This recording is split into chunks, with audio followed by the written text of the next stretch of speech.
नमस्कार दोस्तों। आज यूपीपी री एग्ज़ाम के लिए आज ये अगली वीडियो होने वाली है। इससे पहले हम लोगों ने करीब 3 प्रैक्टिस सेट कर चुके हैं। उसी क्रम में यह आज अगला प्रैक्टिस सेट रहने वाला। तो मैथ के कुछ महत्वपूर्ण प्रश्न लिए गए हैं जिसको कुछ ही सेकंड में आप लगा सकते हैं ना। तो जो भी प्रश्न आपको आ रहा होगा एक बार खुद से लगाने का प्रयास करिएगा। देखिएगा आज का पहला प्रश्न। पहले प्रश्न में क्या पूछा गया है? इसमें पूछा गया है कि एक छात्र ने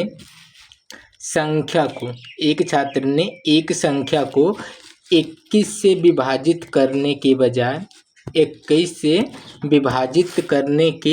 बजाय 12 से विभाजित किया और उसे उत्तर 35 प्राप्त हुआ। सही उत्तर ज्ञात कीजिए, है ना।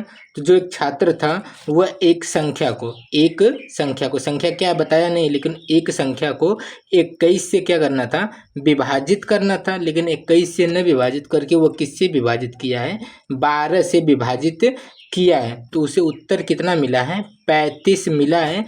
तो वह कह रहा है कि सही संख्या यानी सही उत्तर ज्ञात कीजिए। मतलब हमें पहले क्या पता करना होगा, कहीं ना कहीं संख्या पता करना होगा। जब हमें संख्या पता चल जाएगी तब उसमें हम क्या करेंगे, 12 से बाद में जैसे उसने 12 से विभाजित किया था तो हम किससे बाद में फिर 21 से विभाजित करके अपना सही उत्तर पता करेंगे, है ना। तो यानी सबसे जरूरी क्या है कि हमें संख्या को पता करना होगा। तो संख्या आप कैसे पता करेंगे, बड़े ध्यान से देखिएगा ना। पहले एक एग्जाम्पल से समझते हैं कि संख्या कैसे पता करेंगे। एग्जाम्पल समझिएगा, जैसे 2 की कोई भाग है ना, 2 की कोई भाग है और किस में दी गई है, 8 में दी गई है ना। तो ये कितनी बार जाएगी, 2 चौके 8, है ना। 8 से 8 यानी पूरा कट जाएगा। यानी अगर देखा जाए तो संख्या 8 थी, 2 से भाग देने पर कितना मिला, 4 मिला, है ना। तो हम कह सकते हैं ना, एक संख्या थी, 2 से भाग देने पर 4 प्राप्त। यदि ये संख्या हमें न पता हो, यदि ये संख्या जो बीच में 8 है ये हमें न पता, तो फिर भी इसे हम पता कर सकते। कैसे पता कर सकते, जिससे भाग दिए और जितना आया है ना, जिससे भाग दिए और जितना आया अगर उसका आपस में हम गुणा कर दें तो हमें क्या पता चल जाएगा, संख्या पता चल जाएगा। यानी 4 दूना कर दें तो 8, यानी वह संख्या पता चल जाएगी। यानी जिससे भाग दिया गया है और जितना उत्तर आया है यदि उसका आपस में गुणा कर लिया जाए तो हमें संख्या पता चल जाती है। जब हमें संख्या पता चल जाएगी तो जिससे भाग देना था उससे हम भाग दे लेंगे। तो संख्या कितनी थी, गुणा करिए, 12 से भाग दिया गया था ना, तो 12 गुणे कितना उत्तर आया, 35। यानी वह संख्या कितनी थी, 12 गुणे 35। यानी इसको जब गुणा करेंगे जितना आएगा वही क्या है, संख्या। तो अभी इसी रूप में रहने देते, 12 गुणे 35 काटने में आसानी होगी, है ना। आप भाग किससे करना है, पहले भाग किससे करनी थी, 21 है ना।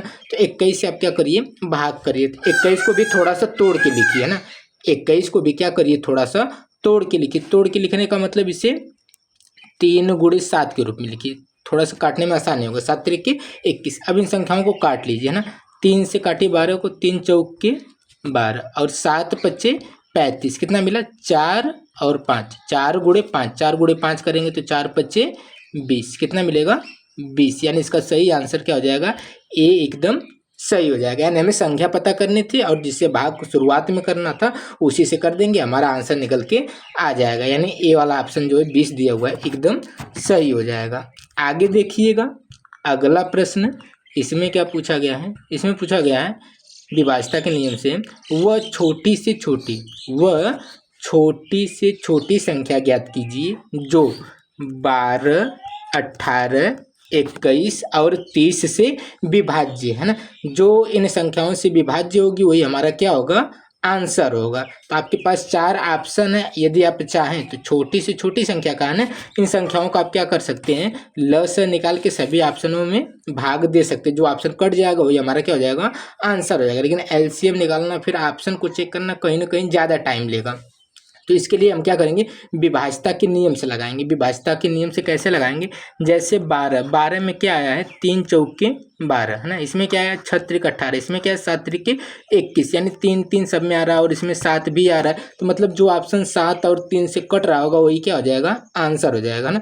तो पहले हम किससे चेक कर लेते हैं, 3 के विभाज्यता के नियम से हम चेक कर लेते हैं। 3 की विभाज्यता का नियम क्या होता है, जिन संख्याओं के अंकों का योग ना, 3 से कटता वही संख्या क्या होती है, 3 से कटती है। जैसे 27 से 3 से कटता है, क्यों कटता है, यदि इनके अंकों को जोड़ेंगे 7 और 2 कितना होता है 9, क्योंकि 9 किससे कट रहा है, 3 से कट रहा है ना। जैसे 36 से, तो 6 और 3 जोड़ेंगे तो कितना होगा 9, यानी अंकों का योग भी यदि 3 से कटा तो पूरी संख्या किससे कट जाती है, 3 से कट जाती है ना। तो पहले हम 3 की विभाज्यता के नियम से चेक करेंगे, 3 का विभाज्यता का नियम चेक करते हैं ना। इनके अंकों को जोड़िए, 6 और 1, 6 1 जोड़ेंगे तो कितना होगा 7 होगा, तो मतलब ये 3 से नहीं कटेगा, यानी पहला ऑप्शन हट गया है ना। इसको चेक करिए, 6 2 8 1 9 यह कट सकती है, या 6 2 8 1 9 ये भी कट सकती है, 2 1 3 ये भी कटेगी है ना। तो यानी 3 ऑप्शन मिल गए। अब हम किससे चेक करेंगे, 7 की विभाज्यता के नियम से चेक करेंगे। जो संख्या 7 से कट रही होगी वही हमारा क्या हो जाएगा, आंसर हो जाएगा है ना। इसको काटिए पहले, 7 1 7, 5 हासिल आएगी, 5 और 6 यानी 56, 8 7 56, ये 7 से कट रहा है ना। इसको चेक करते हैं, 7 दूना 14, 2 हासिल आएगी 22, 7 दूना 14 है ना, ये नहीं कटेगा। इसको चेक करते हैं, 7 1 7, 3 बचा है 32 हो गया, 7 4 28, मतलब ये भी नहीं कटेगा है ना। तो 7 से और 3 से दोनों से कौन कटा है, बी वाला ऑप्शन, यानी 1260, ये 3 से भी कट रहा है और 7 से भी कट रहा है। हमने विभाज्यता के नियम से ऐसे चेक करना है ना। तो बी वाला ऑप्शन क्या हो जाएगा, एकदम सही हो जाएगा, जो 12 18 21 और 30 से विभाज्य है।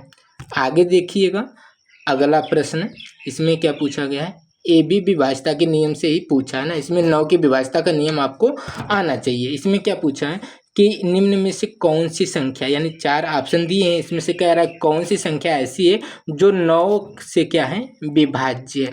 तो 9 की विभाज्यता का नियम क्या है कि जिनके अंकों का योग, जिनके अंकों का योग 9 से कटता है वही संख्या पूरी तरह किससे कटती है, 9 से कट जाती है। जैसे हमने लिख दिया 54, कितना लिख दिया 54, तो 54 9 से कटेगा, क्यों कटेगा, क्योंकि 5 और 4 जोड़ेंगे तो कितना आएगा 9, 9 यानी अगर यदि अंकों का योग 9 से कट रहा है तो पूरी की पूरी संख्या किससे कट जाती है, 9 से कट जाती है। यानी 9 की विभाज्यता का नियम यही है कि यदि अंकों का योग 9 से कट रहा है तो पूरी की पूरी संख्या 9 से कट जाएगी। तो हम विभाज्यता के नियम से चेक करते हैं, जैसे पहला ऑप्शन ही चेक करते हैं ना। तो देखिए इसको चेक करेंगे तो कितना आएगा, 6 और 5 11, 11 1 12, 12 1 13, 13 2 15, 15 9 से कभी नहीं कटेगा। इसको हटा देते हैं, इसको चेक करते हैं ना। इसमें जो चीज़ें कट रही हैं उसको पहले काटें, जैसे 9 जोड़ने की जरूरत नहीं, 9 को पहले ही हटा दीजिए। 5 और 4, 9 को पहले ही हटा दीजिए। 8 4 12, 12 कभी भी 9 से नहीं कटेगा। इसको चेक करते हैं, 9 से 9 को पहले ही काट लीजिए है ना। 5 और 4, 9 को पहले ही काट लीजिए, बचा क्या 6 और 3 9, यानी यह क्या है पूरी तरह कट रहा है ना। इसको भी चेक कर लेते हैं, अगर इसको पूरा चेक करेंगे 5 5 10, 5 3 15, 15 और 6 कितना हो गया 21, 21 और 8 है 29, तो ए भी 9 से नहीं कटेगा। यानी कौन सा ऑप्शन, सी वाला ऑप्शन है, जो जिनके अंकों का योग 9 से कट रहा है, यानी कन्फर्म है कि यही संख्या 9 से पूरी तरह विभाज्य है। यही संख्या क्या हो जाएगी, 9 से पूरी तरह विभाज्य हो जाएगी, यानी सी वाला ऑप्शन एकदम सही हो जाएगा। आगे देखिएगा अगला प्रश्न, इसमें क्या पूछा गया है, इसमें पूछा गया है कि यदि पहली संख्या और दूसरी संख्या तीसरी संख्या की तुलना में क्रमशः 25% और 50% अधिक हैं, तो पहली संख्या और दूसरी संख्या के बीच अनुपात ज्ञात कीजिए, है ना। यदि एक प्रश्न आपको आ रहा हो तो पहले खुद से भी लगाने का प्रयास करिएगा, है ना। तो देखिएगा इसमें पूछा क्या था, पहली संख्या और दूसरी संख्या किसी तीसरी संख्या की तुलना में क्रमशः 25% और 50% अधिक है, तो पहली संख्या और दूसरी संख्या के बीच अनुपात बताना है ना। तो पहली संख्या और दूसरी संख्या के बीच जो अनुपात बताना है, तो उससे पहले हमें क्या करना होगा, तीनों संख्याओं को पता करना होगा। तो फिर हम पहले और दूसरे में क्या कर लेंगे, अनुपात पता कर लेंगे। तो हम पहले संख्याओं को पता करते हैं, तो पहली संख्या, दूसरी संख्या और ये तीसरी संख्या। अब देखते हैं कि तीनों संख्याएं कितना कितना आती है ना। तुलना किससे की गई है, तीसरी संख्या से, है ना। तीसरी संख्या की यह कितनी ज़्यादा है 25% और दूसरी संख्या 50%। तो हम तीसरी संख्या को कितना मान लेते हैं, 100 मान लेते हैं। तीसरी संख्या को हम कितना मान लेते हैं, 100 मान लेते हैं। और उसने साफ साफ कहा कि पहली संख्या कितनी ज़्यादा है, 25%। कितना ज़्यादा है? 25%। तो पहली संख्या को कितना मान देते हैं? 125। और दूसरी संख्या कितना ज़्यादा है? 50%। तो यह कितना हो जाएगी? 150 हो जाएगी। क्या हो जाएगी? 150। यानी हमें वो संख्याएं मिल गई। अब इसको थोड़ा सा और छोटा कर लेते हैं ना। इसको 25 से क्या करते हैं? काट के थोड़ा और छोटा कर लेते हैं। तो 25 से काटेंगे तो 25 चौके 100, इसको काटेंगे 25 छक्का 150, और ये कितना हो जाएगा? 25 5 125। अब अनुपात किसका बताना है? अब यहाँ पे संख्याएं मिल गई, पहली संख्या, दूसरी संख्या और तीसरी संख्या। पहली संख्या 5 है, दूसरी संख्या 6 है और तीसरी संख्या कितनी है? 4 है। तो पहली संख्या और दूसरी संख्या के बीच अनुपात बताना है। तो पहली संख्या कितनी है? 5 और दूसरी संख्या कितनी है? 6। तो अनुपात कितना हो गया? 5:6। अनुपात कितना हो गया? 5:6। यानी आपका जो ए वाला ऑप्शन है एकदम सही हो जाएगा। आगे देखिएगा अगला प्रश्न। इसमें क्या पूछा गया है? इसमें पूछा गया है कि तीन क्रमागत विषम पूर्णांकों में से पहले का 3 गुना, तीसरे के 2 गुने से 3 अधिक है, तो तीसरा पूर्णांक ज्ञात करिए, है ना। वह कह रहा है कि 3 क्रमागत विषम संख्या, यानी जो विषम संख्या है वो क्रम से हैं। जैसे यदि 1 है तो 1 के बाद 3, 3 के बाद 5, यानी वो एक कह रहा है वो संख्याएं क्रम से चल रही है ना, विषम में क्रम से चल रहे। हम इसके आगे वाले भी मान सकते थे, या तो 5 7 11 कुछ भी मान सकते हैं, लेकिन वो अगर रहेंगी तो क्रम से रहेंगी। इस चीज़ को ध्यान रखिएगा ना। तो 3 क्रमागत विषम पूर्णांकों में से, है ना, यानी कोई भी संख्या मान सकते हैं। और उसने साफ साफ कहा है कि पहले का 3 गुना, है ना, पहले के 3 गुना, तीसरे के 2 गुने से, तीसरे का अगर ये 2 गुना करेंगे तो कितना अधिक होना चाहिए? 3 अधिक होना चाहिए। और तीसरा पूर्णांक कह रहा है कि क्या है, हमें बताइए। तो इसको हम क्या करेंगे? सीधा ऑप्शन से लगाएंगे। ऑप्शन से लगाने में थोड़ी सी आसानी होगी, है ना। तो तीसरा पूर्णांक, यानी उसने ऑप्शन में कौन सा पूर्णांक दे रखा है? तीसरा पूर्णांक दे रखा है। यदि पहला ऑप्शन उठाते हैं, तीसरा पूर्णांक हम क्या मानते हैं? 15। तो दूसरा पूर्णांक क्या रहा होगा? 13। पहला पूर्णांक क्या रहा होगा? 11। क्योंकि ये तीसरा वाला पूर्णांक उसने कितना दे रखा है? 15 दे रखा है। तो 15 तीसरा है, तो दूसरा कितना होगा? विषम संख्या है ना, तो उससे 2 कम, यानी करेंगे 13, उससे 2 कम 11, यानी वो संख्याएं क्या मिल गई? 11 13 और 15। पहले वाले ऑप्शन से लगा रहे हैं ना। अब देखिए उसने क्या कहा है कि पहले का 3 गुना, पहले का आप क्या कितना करिए? 3 गुना करिए। पहले का यदि 3 गुना करेंगे तो 11 3 33, है ना, पहले का 3 गुना। तीसरे के 2 गुने से, 3 अधिक है। पहले तीसरे का 2 गुना करिए, 15 दूना 30, तो 30 से यह कितना अधिक मिली? 3 अधिक मिली। यानी ऑप्शन पहला ही हमारा क्या हो गया? सही हो गया। यदि अंतर 3 नहीं मिलता, यानी 3 अधिक नहीं होता, तो हम ऑप्शन दूसरा चेक करते, लेकिन पहले ऑप्शन से ही क्या यह कन्फर्म हो गया, है ना। तो ऐसे प्रश्न जब भी आएंगे तो आप किससे हल करिएगा? ऑप्शन से हल करिएगा, जल्दी से लगेगा, है ना। तो इसका ए वाला ऑप्शन यानी एकदम सही हो जाएगा। आगे देखिएगा अगला प्रश्न। इसमें क्या पूछा गया? इसमें पूछा गया है कि श्रेणी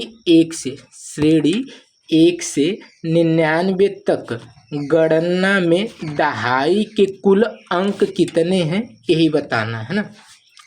यानी 1 से 9 तक नहीं, 1 से 99 तक क्या करनी है? आपको गणना करनी है। उसमें दहाई के कुल कितने अंक हैं, बस उसी को बताना है ना।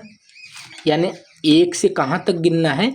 99 तक इसको गणना करना है ना। और इसमें दहाई के कुल कितने अंक है उसी को बताना है ना। जैसे यदि हम सिर्फ 1 लिखे हैं या सिर्फ 2 लिखे तो ये इकाई के अंक है, लेकिन हमने जब 11 लिखा या 10 लिखा या 12 लिखा तो यह दहाई के अंक हैं। यह कैसे अंक हैं? दहाई के अंक हैं। यदि सिंगल डिजिट में लिख रहे हैं तो वह इकाई के अंक हैं। तो इसी तरह इकाई का अंक से नहीं पूछ रहा है, हमसे क्या पूछ रहा है? सिर्फ दहाई का अंक पूछ रहा है। किसका पूछ रहा है? सिर्फ दहाई का अंक पूछ रहा है। तो यदि आप 1 से 99 तक जाएंगे तो टोटल संख्या हमें कितना मिलेगी? 99 मिलेगी। लेकिन यदि आप ध्यान देंगे तो इसमें 1 से लेकर 9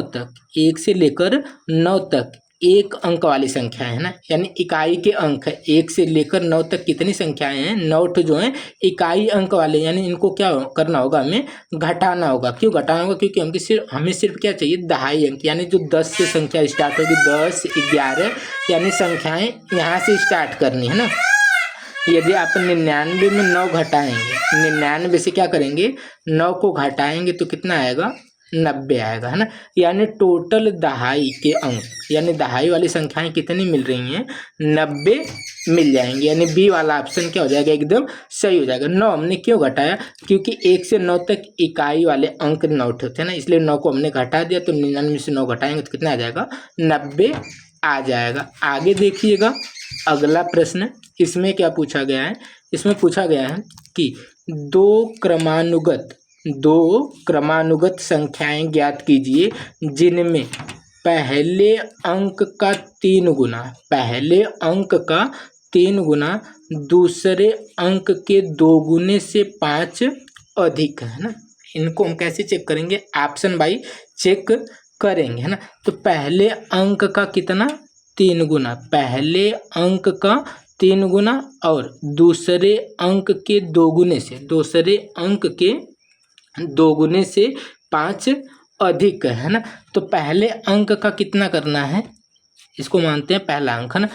पहला अंक का 2 गुना, पहले अंक का 3 गुना, 5 3 15, और दूसरे अंक के 2 गुना, 6 दूना 12, यानी दूसरे अंक के 2 गुने से कितना अधिक होना चाहिए, 5 अधिक होना चाहिए, लेकिन ये कितना अधिक है, 3 अधिक है, यानी ए वाला ऑप्शन गलत है ना। इसको चेक करते हैं, पहले वाले अंक का 3 गुना, 6 त्रिक 18, और दूसरे वाले अंक का 2 गुना, दूसरे वाले अंक का 2 गुना यानी 7 दूना 14 से कितना अधिक होना चाहिए, 5 अधिक होना चाहिए, लेकिन ये कितना अधिक है, 4 अधिक है, यानी ए वाला और बी वाला दोनों ऑप्शन कट चुके हैं ना। सी वाले ऑप्शन को चेक करते हैं, पहले अंक का 3 गुना, 7 त्रिक के 21, है ना, दूसरे अंक के 2 गुने से, दूसरे अंक के 2 गुने से कितना अधिक है, 5 अधिक है, 16 5 21, कितना अधिक है, 5 अधिक है, यानी सी वाला ऑप्शन क्या हो जाएगा, एकदम सही हो जाएगा ना। तो सी वाला ऑप्शन क्या हो गया आपका, एकदम सही होगा। तो ऐसे प्रश्न जब भी आएंगे आप कैसे लगाएंगे, ऑप्शन के थ्रू ही लगाएंगे।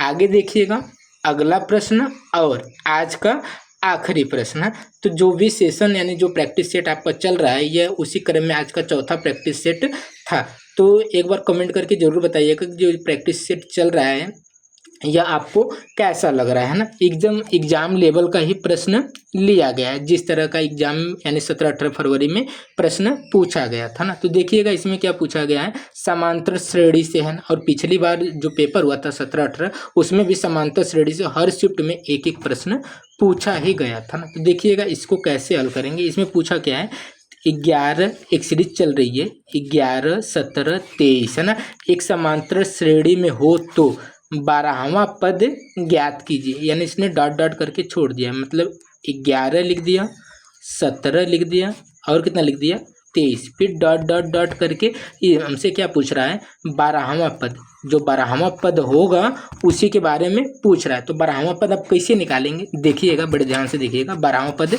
निकालेंगे कैसे, है ना। पहले तो इसका क्या करिए, अंतर देखिए, अंतर कितने का आ रहा है, 11 और यहाँ पे 6 का अंतर, यहाँ भी कितने का अंतर, 6 का अंतर। कन्फर्म है कि आगे भी कितने कितने का अंतर जाएगा, 6 का ही अंतर जाएगा। चाहे तो आप इसे फार्मूले से लगा लें या डायरेक्ट भी इसको लगा सकते हैं ना। यदि आपको दूसरी संख्या पता करनी है तो पहली संख्या में कितने जोड़ने हैं, 6। यदि आपको तीसरी संख्या पता करनी है तो पहली संख्या में आपको 6 + 6 कितना जोड़ना होगा, 12 जोड़ना होगा, है ना।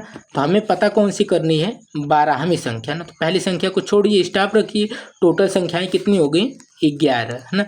11 और सबके बीच कितने का अंतर है, 6 का अंतर। तो 11 6 का 66 कितना हो जाएगा, 11 6 का 66। और पहली संख्या इसी में क्या करिए, जोड़ दीजिए, इसी में पहली संख्या को आप क्या करिए, जोड़ दीजिए। तो 6 2 कितना हो जाएगा, सॉरी 11 है ना। तो पहली संख्या जो 11 है ना, 11 जोड़ना था, 6 1 कितना हो जाएगा, 7, और 6 1 7, यानी जो 12वां पद है, जो 12वां पद है वो कितना हो जाएगा, 77 हो जाएगा। हमने 11 से ही क्यों गुणा किया, क्योंकि टोटल कितने पद हैं, 12 पद है ना। टोटल कितने पद हैं, 12 पद, क्योंकि 12वां पद ज्ञात करना। तो एक पद ये तो हम खुद जोड़ेंगे, लास्ट में इसको हम क्या करेंगे, खुद जोड़ेंगे। टोटल कितने पद बच गए, 11। तो ये 11 बार 6 का आप क्या करिए गुणा, 11 6 का 66, और पहला पद इसमें क्या करिएगा, जोड़ दीजिएगा। 66 और 11 उसमें जोड़ देंगे तो कितना आ जाएगा, 77। यानी ए वाला जो ऑप्शन आपको दिया हुआ है एकदम सही हो जाएगा। तो आज के यही कुछ प्रश्न थे। आशा करेंगे कि ये प्रश्न आपको समझ में आ गए होंगे। यदि आपको ये प्रश्न समझ में आए और वीडियो अच्छी लगी तो वीडियो को लाइक, शेयर एंड चैनल को सब्सक्राइब कर लीजिएगा। मिलते हैं अगले वीडियो में।